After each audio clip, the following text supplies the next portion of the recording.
Hello नमस्ते। आजको यो भिडियो चाहिँ बैंकमा रहेको पैसालाई तपाईले आफ्नै मोबाइलबाट मुद्दती खातामा फिक्स डिपोजिटमा तपाईले सार्न सक्नुहुनेछ र तपाईले धेरै भन्दा धेरै ब्याज दरमा तपाईले ब्याज पाउन सक्नुहुनेछ। सबै हामी चाहिँ बैंकमा गएर लाइनमा बसेर फर्म हामीले भरेर आफ्नो पैसालाई हामीले मुद्दती खातामा चाहिँ हामीले सार्ने गर्थ्यौं।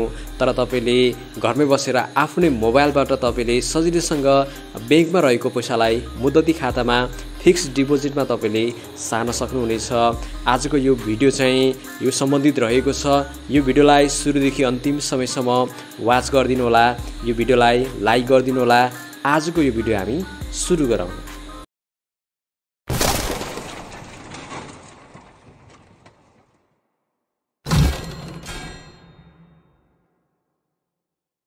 म चाहिँ sidharth बैंकमा रहेको आफ्नो पैसालाई चाहिँ फिक्स डिपोजिटमा म सार्ने छु। त्यसको लागि चाहिँ तपाईले चाहिँ आफ्नो बैंकको चाहिँ मोबाइल बैंकिङ ओपन गरेको हुनुपर्छ। तपाईले आजसम्म चाहिँ आफ्नो बैंकको खाताको चाहिँ मोबाइल बैंकिङ ओपन गर्नुभएको छैन भने मैले अगाडि नै भिडियो बनाइसकेको छु। त्यो भिडियोद्वारा पनि तपाईले आफ्नो बैंकमा रहेको खाताको मोबाइल बैंकिङ कसरी ओपन गर्ने भन्ने कुरा तपाईले सिक्न सक्नुहुनेछ। र यो मोबाइल बैंकिङले हामी ओपन गर्नको लागि चाहिँ हामी यसमा टच गर्नेछौँ। टच गरिसकेपछि हामीले यस्तो खालको इन्टरफेस हामीले देख्न सक्छौँ। यहाँ मात्र हेर्ने भने मोबाइल नम्बर रहेको छ र मुतिर पासवर्ड रहेको छ। तपाईले आफ्नो मोबाइल नम्बर लाएर तपाईले पासवर्ड लाएर लगइनमा तपाईले टच गरेर आफ्नो यो एकाउन्टलाई तपाईले ओपन गर्न सक्नुहुनेछ। तर मैले चाहिँ मुतिर हेर्ने भने चाहिँ ट्याप टु लगइन विथ फिङ्गरप्रिन्ट्स रहेको छ।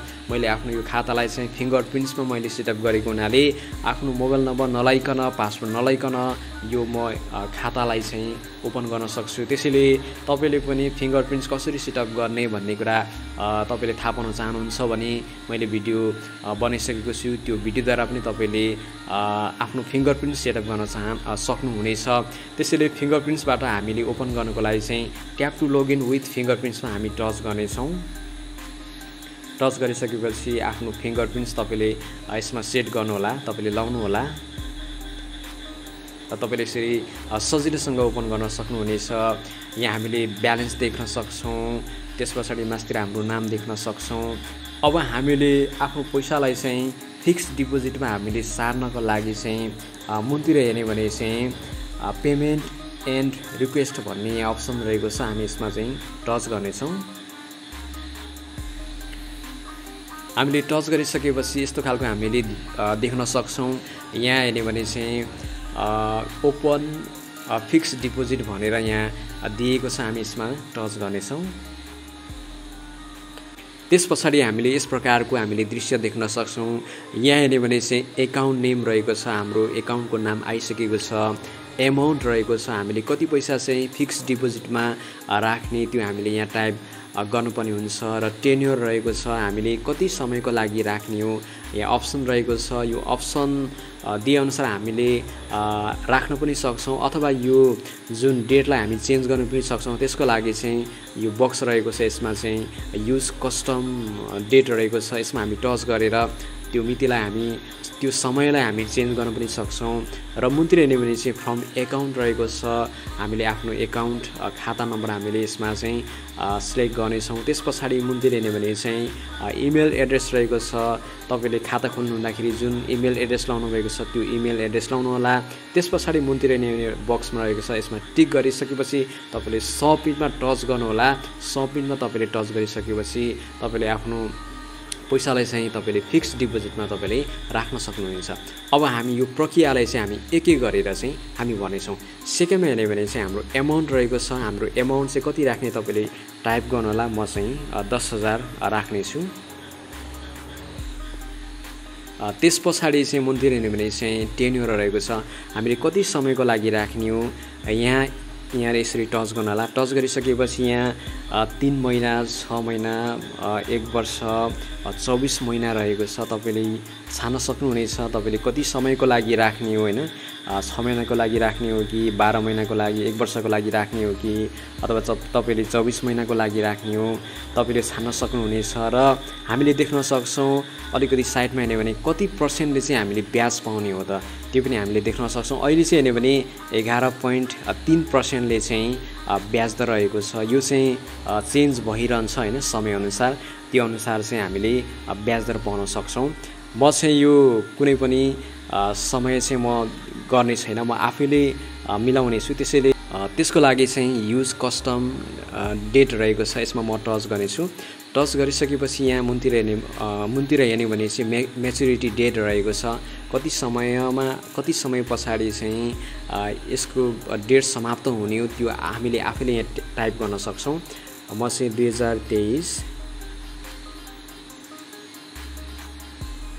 2023 फेब्रुअरी मार्च म 1 तारिकसम्म चाहिँ राख्नेछु। तपाईँले यो यसरी डेटलाई तपाईँले मिलाउन सक्नुहुनेछ। त्यस पछाडि ओकेमा तपाईँले टच गर्नु होला। यति गरिसकेपछि मैले 2023 मार्च 3 महिना म 1 तारिकसम्मको लागि चाहिँ यो डेटलाई म सेट गरेको छु। र मुनतिर हेर्ने भने चाहिँ इन्ट्रेस्ट पनि होइन ब्याज दर पनि हामीले देख्न सक्छौँ 11.3%ले चाहिँ ब्याज दिने रहेछ। त्यस पछाडि मुनतिर हेर्ने भने चाहिँ फ्रम एकाउन्ट रहेको छ। अब हामीले आफ्नो एकाउन्टले चाहिँ यसमा हामी लाउनु पर्ने हुन्छ। तपाईँले यहाँ टच गरेर आफ्नो खाता नम्बरलाई तपाईँले यसरी सिलेक्ट गर्नुहोला। त्यस पछाडि मुनतिर हेर्ने भने चाहिँ आफ्नो इमेल आइडी लाउनु होला। तपाईँले आफ्नो इमेल आइडी लगाइसकेपछि मुनतिर बक्समा चाहिँ तपाईँले टिक मार्क लाउनु होला। यति गरिसकेपछि तपाईँले सबमिटमा चाहिँ टच गर्नु होला। तपाईँले मास्टर एकचोटि फेरि हेर्नु होला, तपाईँको एकाउन्ट नाम पनि ठिकै छ, तपाईँको एमाउन्ट कति हो त्यो पनि होइन तपाईँले यसो हेर्नु होला। तपाईँको डेट होइन कुन समयसम्मको लागि राख्ने हो त्यो तपाईँले यहाँ यसरी तपाईँले गर्न सक्नुहुनेछ। त्यस पछाडि सबै कुरा तपाईँको ठिकै छ भने अब तपाईँले सबमिटमा चाहिँ टच गर्नु होला। त्यस पछाडि चाहिँ टर्म एन्ड कन्डिसन रहेको छ, तपाईँले यो पढ्न सक्नुहुनेछ। र तपाईँले यति गरिसकेपछि आई एग्रीमा चाहिँ तपाईँले टच गर्नुहोला। टच गरिसकेपछि तपाईँले यहाँ देख्न सक्नुहुन्छ ट्रान्जेक्सन डिटेल्स रहेको छ। तपाईँको जुन पैसा चाहिँ फिक्स डिपोजिटमा तपाईँको के सर्ने छ त्यसरी तपाईँले देख्न सक्नुहुनेछ। तपाईँको एकाउन्ट नाम रहेको छ, एमाउन्ट रहेको छ, तपाईँको म्याचुरिटी डेट रहेको छ, इन्ट्रेस्ट रेट रहेको छ, तपाईँको एकाउन्ट रहेको छ, तपाईँको इमेल एड्रेस रहेको छ, तपाईँको सही छ ठिकै छ भने तपाईँले कन्फर्ममा चाहिँ टच गर्नुहोला। यति गरिसकेपछि तपाईँको 4 डिजिटको कोड नम्बर चाहिँ तपाईँले लाउनु होला। अथवा तपाईँले फिङ्गरप्रिन्ट सेटअप गर्नुभएको छ भने मुनतिर फिङ्गरप्रिन्ट्समा तपाईँले टच गरेर आफ्नो फिङ्गरप्रिन्ट्सलाई पनि यहाँ तपाईँले लाउन सक्नुहुनेछ।